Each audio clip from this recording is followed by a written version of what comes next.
এসে গেছেন দেখছি গল্প শুনতে। আসুন আসুন, এই গল্প চ্যানেলে আপনাকে স্বাগত।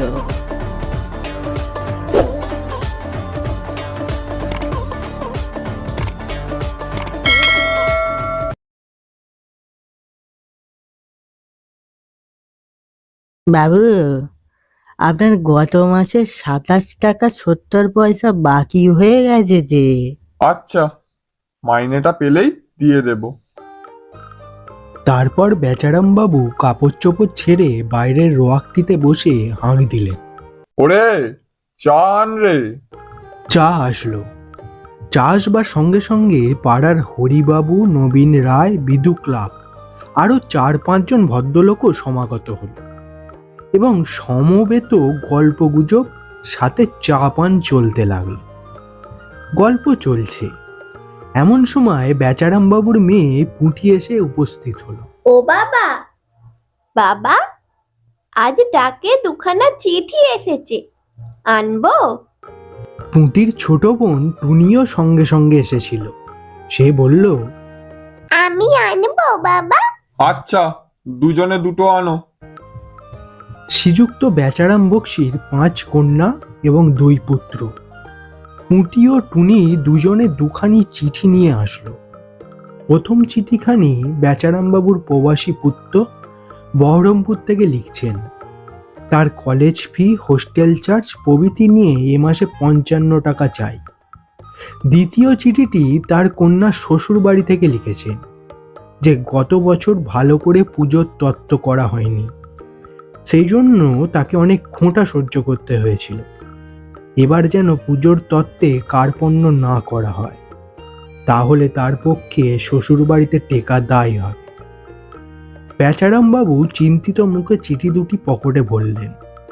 আবার গল্প চলল।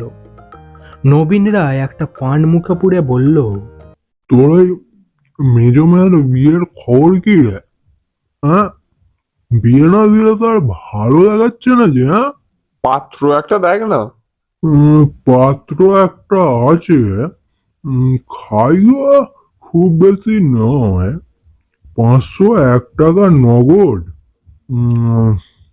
33 ভরি সোনা আর ওই বরাবরণ আর কি। এমন কিছু বেশি নয় আজকালকার দিনে, বুঝলি তো? হ্যাঁ, তা বটে। ক্রমে সভা ভঙ্গ হল। বেচারামবাবু অন্দরে গেলেন।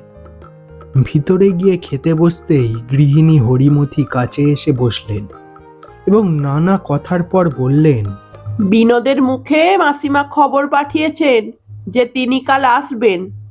কিছু আলো চাল আর 1 সের দুধের কথা বলে দিও তাহলে কাল থেকে। আর তিনি আফিন খান, জানো তো? তারপর শুতে গিয়ে দেখলেন ছেলেমেয়েরা ঘুম ভেঙে কাঁদছে। কি হলো রে তোদের? কি আর হবে, শীত তো পড়েই গেছে। কারো গায়ে একটা জামা নেই, লেপটাও ছিঁড়ে গেছে। সেই 5 বছর আগে করানো হয়েছিল, ছিঁড়বে না আর? তোমাকে তো বলে বলে হার মেনে গেছি, কি আর বলবো বলো?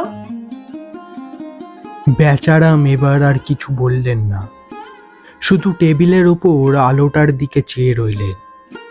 মোমবাতিটা পুড়ে পুড়ে প্রায় নিঃশেষ হয়ে এসেছে।